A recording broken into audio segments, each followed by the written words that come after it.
జనవరి మొదటి వారంలో ఢిల్లీ అసెంబ్లీ ఎన్నికల షెడ్యూల్ వస్తుందనే ప్రచారంతో దేశ రాజధానిలో పొలిటికల్ గా హీట్ పెరిగిపోతోంది. ఆపు బీజేపీ డి అంటే డి అంటుంటే ఉనికిని చాటుకునేందుకు పాటలు పడుతోంది కాంగ్రెస్ కూడా. ఈసారి ఎలాగైనా ఢిల్లీలో పాగా వేయాలని బీజేపీ చూస్తుంటే వరుసగా 4వ సారి గెలిచి రికార్డు సృష్టించాలని కేజ్రీవాల్ సర్వశక్తులొడ్డుతున్నారు. ఇప్పటికే ప్రజాకర్షక పథకాలతో ఆయన జనంలోకి దూసుకెళ్తున్నారు కూడా. ముక్కోణపు పోరు ఎవరికి బెనిఫిట్ గా మారుతుందా అనేది ఇప్పుడు ఉత్కంఠ రేపుతోంది. ఢిల్లీ అసెంబ్లీ ఎన్నికల్లో గత 2 సార్లు పోటీ ప్రధానంగా ఆమ్ ఆద్మీ పార్టీ, బీజేపీ మధ్యనే జరిగింది. అయితే ఈసారి కాంగ్రెస్ తన పూర్వ వైభవం చాటుకోవాలని చూస్తోంది.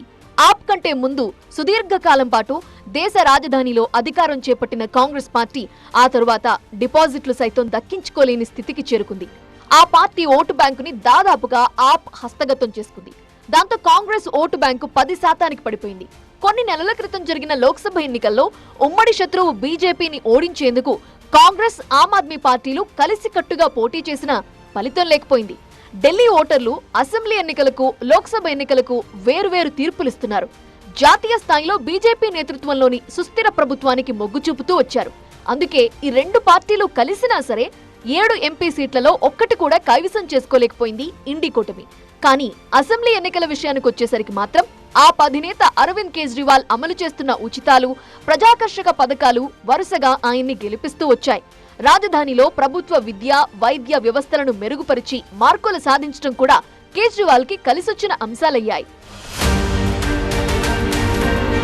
ఇక దళిత, మైనార్టీ వర్గాల్లో కోల్పోయిన పట్టును మళ్లీ సాధిస్తూ తమ ఓటు బ్యాంకును మెరుగుపరుచుకుంటున్న కాంగ్రెస్ పార్టీ ఈసారి ఎలాగైనా ఢిల్లీ అసెంబ్లీ ఎన్నికల్లో గెలిచి తీరాలన్న పట్టుదలతో ఉంది. ఇప్పటికే పొరుగునే ఉన్న హర్యానాలో గెలుపు వాకిట తడబడిన కాంగ్రెస్ పార్టీ ఢిల్లీ విషయంలో ఎలాంటి పొరపాట్లకు తావివ్వకుండా ఆప్ ప్రభుత్వంపై విమర్శనాస్త్రాలు సంధిస్తోంది.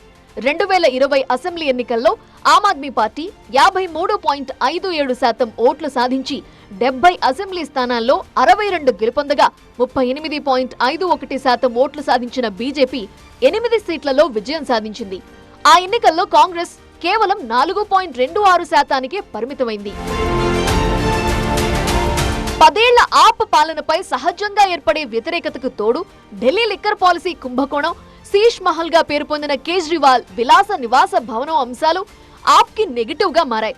ఇక 2020 ఎన్నికల మేనిఫెస్టోలో పొందుపర్చిన హామీలు అమలు చేయలేకపోవటం వంటివి కూడా కేజ్రీవాల్ కి ప్రతికూల అంశాలుగా మారాయి.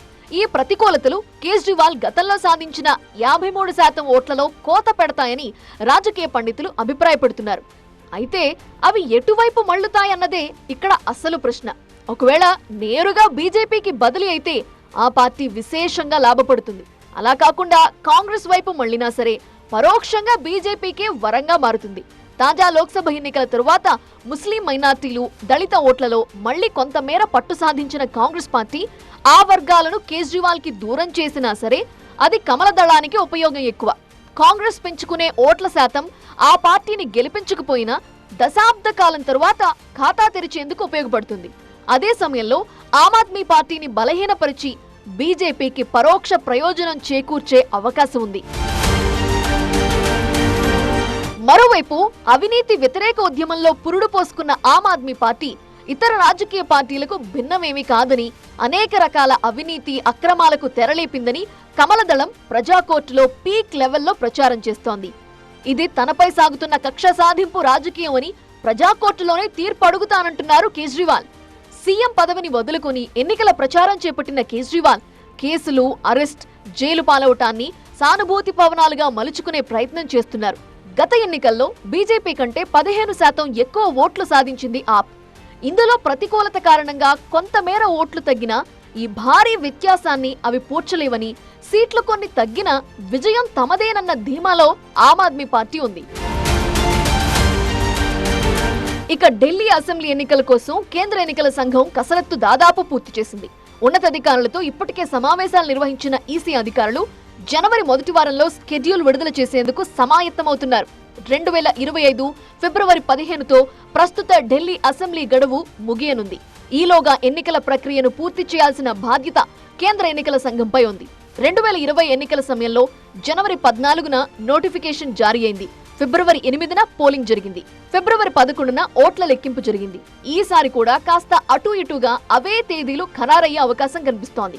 ఎన్నికల నిర్వహణలో విద్యాశాఖ అధికారులు పెద్ద సంఖ్యలో పాల్గొంటారు కాబట్టి ఈ ఏడాది జరగబోయే central board of school education పరీక్షల తేదీలతో ఎన్నికల తేదీలకు ఇబ్బంది కలగకుండా కేంద్ర ఎన్నికల సంఘం కసరత్తు చేస్తోంది. అయితే ముక్కోణపు పోటీ ఎవరికి లాభం చేకూరుస్తుందో చూడాలి మరి.